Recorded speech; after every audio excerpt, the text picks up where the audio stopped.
আসসালামু আলাইকুম, সবাইকে স্বাগত জানাচ্ছি গ্লোবাল ভিউজে। আপনাদের সঙ্গে আছি আমি তাসনিম হোসাইন। আজ জানাবো আন্তর্জাতিক গণমাধ্যমে আলোচিত সংবাদ ও বিশ্লেষণ। ইসরায়েলের বিরুদ্ধে ফিলিস্তিনিদের সাহসী প্রতিরোধ সংগ্রামের প্রতি সংহতি জানিয়ে ইসরায়েলে আবারও ক্ষেপণাস্ত্র হামলা চালিয়েছে ইয়েমেনের হুথি আনসারুল্লাহর নেতৃত্বাধীন সশস্ত্র বাহিনী। রোববার সশস্ত্র বাহিনী ঘোষণা করে হাইপারসনিক ব্যালিস্টিক ক্ষেপণাস্ত্র প্যালেস্টাইন 2 দিয়ে তারা তেল আবিবের বেন গুরিয়ন বিমানবন্দরকে লক্ষ্য করে হামলা চালান এবং এই হামলার কাঙ্ক্ষিত লক্ষ্য অর্জিত হয়েছে। তারা বলেছেন, যতদিন গাজা উপত্যকার বিরুদ্ধে ইহুদিবাদী গণহত্যামূলক যুদ্ধ চলবে ততদিন ইসরায়েলে বিমান চলাচল ব্যাহত করার লক্ষ্যে এই হামলা চলতে থাকবে। ইসরায়েলি বিমান বাহিনী নিশ্চিত করেছে, সকাল 7:30টায় ক্ষেপণাস্ত্র হামলার পর ইসরায়েলের বেশ কয়েকটি এলাকায় সাইরেন বাজানো হয়। সাইরেনের শব্দে বেন গুরিয়ন বিমানবন্দরে বেশ বিশৃঙ্খলা ছড়িয়ে পড়ে এবং বিমান চলাচল ব্যাহত হয়। বিমান চলাচল বন্ধ করে দেওয়া হয় এবং যাত্রীদের আশ্রয় কেন্দ্রে সরিয়ে নেওয়া হয়। এছাড়াও হুথিরা জানিয়েছেন, লোহিত সাগরে অবস্থান করা মার্কিন বিমানবাহী রণতরী ইউএসএস হ্যারি ট্রুম্যানে আবারও সফলভাবে ক্ষেপণাস্ত্র ও ড্রোন হামলা চালিয়েছেন তারা।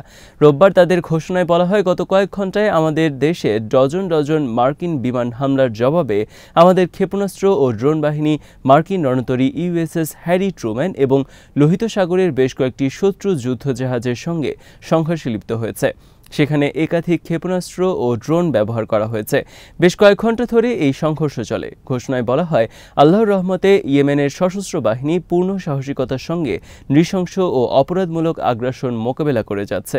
যতক্ষণ পর্যন্ত আগ্রাসন বন্ধ না হবে এবং গাজার ওপর থেকে অবরোধ প্রত্যাহার না হবে, ততক্ষণ পূর্ব ঘোষিত অপারেশন জোনে ইসরায়েলি নৌযান প্রতিরোধ অব্যাহত থাকবে বলে জানায় হুথি আনসারুল্লাহ।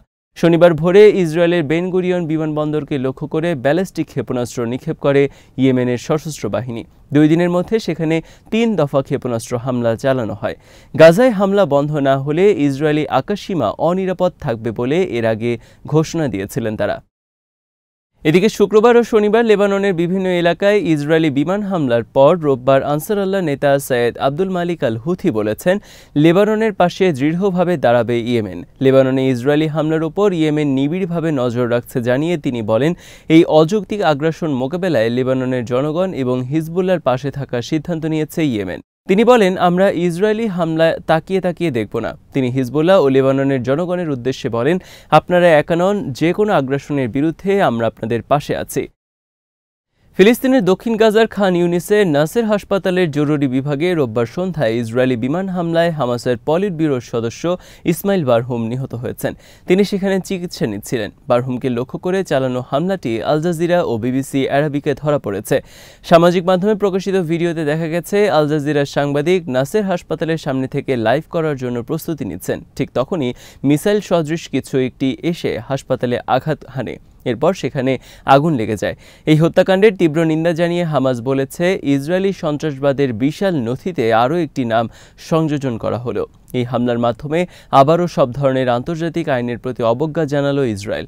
একই সঙ্গে দখলদার বাহিনীকে গাজায় অব্যাহত হত্যাকাণ্ডের ব্যাপারে সতর্ক করে তারা বলেছেন, আরব বিশ্ব এবং জাতিসংঘ বিশ্বের সব শক্তিকে এই ভয়াবহ অপরাধ এবং গণহত্যা বন্ধ করতে অবিলম্বে কার্যকর পদক্ষেপ নিতে হবে। ফিলিস্তিনি প্রেসিডেন্ট মাহমুদ আব্বাস রোববার বলেছেন, গাজা উপত্যকা থেকে ফিলিস্তিনিদের বাস্তুচ্যুত করার জন্য পানিকে যুদ্ধাস্ত্র হিসেবে ব্যবহার করছে ইসরায়েল।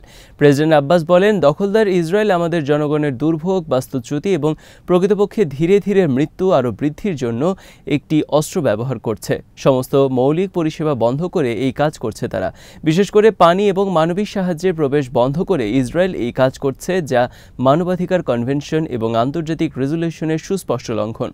ফিলিস্তিনের সরকারি সংবাদ সংস্থা ওয়াফা জানিয়েছে, গাজার ক্রমবর্ধমান পানি সংকটের ন্যায্য সমাধান খুঁজে বের করার জন্য বাস্তবসম্মত এবং মৌলিক পদক্ষেপ নিতে আব্বাস আন্তর্জাতিক সম্প্রদায়ের প্রতি আহ্বান জানান। তিনি বলেন, বিশ্বকে বুঝতে হবে, গাজার ফিলিস্তিনি শিশুদের নিরাপত্তার চেয়ে গুরুত্বপূর্ণ আর কিছুই নেই।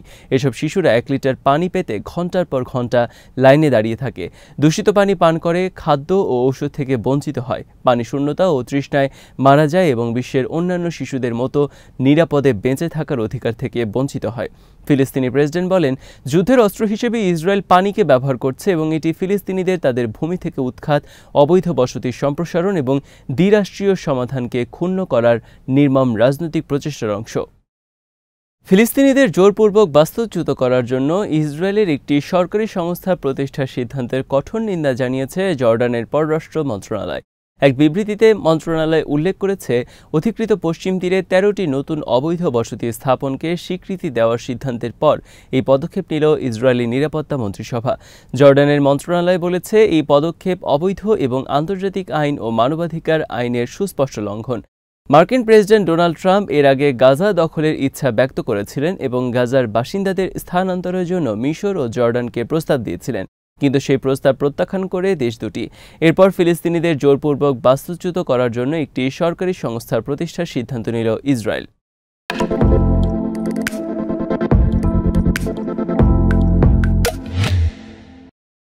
গাজায় নিহতের সংখ্যা ৫০,০০০ ছাড়িয়ে গেছে। উপত্যকা স্বাস্থ্য মন্ত্রণালয় রোববার জানিয়েছে, সর্বশেষ নিহতের সংখ্যা দাঁড়িয়েছে ৫০,০২১ জনে। এদের মধ্যে কেবল শিশুই ১৭,০০০।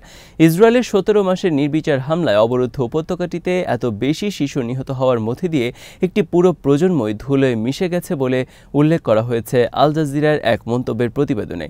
এতে বলা হয়েছে, এটি একটি ভয়ঙ্কর মাইলফলক। যেসব শিশু স্বপ্ন দেখত, যাদের উচ্চাশা ছিল, যারা জীবনে বড় কিছু করতে চাইত, তারা আজ হারিয়ে গেছে। গাজা সিটি থেকে আল জাজিরার প্রতিবেদক হানি মাহমুদ এক প্রতিবেদন উল্লেখ করেন, নিহতের প্রকৃত সংখ্যা তার চেয়ে আরও অনেক বেশি।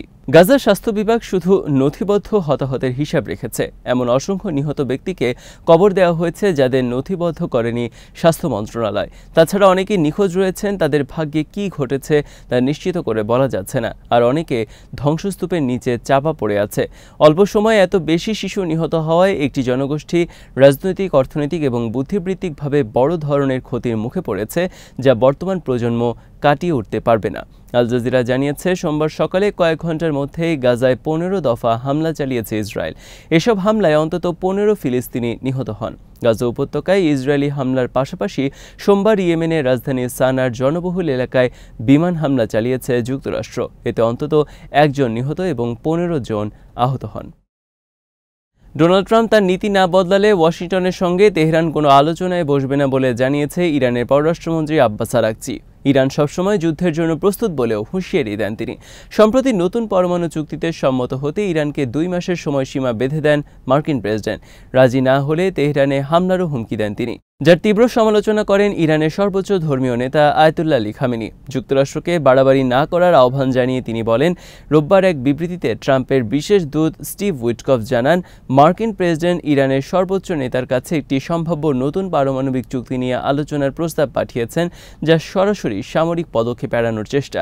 সবকিছু সামরিক উপায়ে সমাধান করার প্রয়োজন নেই বলেও মন্তব্য করেন উইটকফ। এরপর ইরানের পররাষ্ট্রমন্ত্রী বলেছেন, যুক্তরাষ্ট্রের চাপের নীতি পরিবর্তন না হলে কোনো আলোচনায় সম্ভব নয়। স্থানীয় সংবাদ মাধ্যমকে দেওয়া এক সাক্ষাৎকারে ইরানের পররাষ্ট্রমন্ত্রী মার্কিন প্রেসিডেন্টের চিঠির প্রতি ইঙ্গিত করে বলেন, চিঠি লেনদেন কূটনীতির অংশ, কিন্তু একই সঙ্গে তা চাপ এবং হুমকির অংশ হতে পারে। আরাগচি আরও বলেন, ইরান সবসময় যুদ্ধ এড়িয়ে চলে এবং যুদ্ধ চায় না, তবে ইরান যুদ্ধের জন্য প্রস্তুত এবং যুদ্ধকে ভয় পায় না। ইরানের পররাষ্ট্রনীতি অবশ্যই কূটনীতি এবং যুদ্ধ এড়িয়ে চলার উপর ভিত্তি করে গড়ে উঠেছে। যদি যুদ্ধ অনিবার্য না হয়ে ওঠে, ট্রাম্পের চিঠিকে হুমকি হিসেবে দাবি করে দ্রুতই তেহরান এর জবাব দেবে বলেও জানান আরাগচি। তিনি বলেন, ট্রাম্পের প্রত্যাশার সঙ্গে আমাদের কোনো সম্পর্ক নেই। আমরা আমাদের নিজস্ব স্বার্থে কাজ করি, যা কল্যাণকর সেটাই করা হয়। আজ এখানেই শেষ করছি। সবাই ভালো থাকুন, সুস্থ থাকুন আর দেখতে থাকুন বিডি ভিউজ। চ্যানেলটি ভালো লাগলে সাবস্ক্রাইব করুন, সংযুক্ত থাকুন আমাদের ফেসবুক পেজে। আল্লাহ হাফেজ।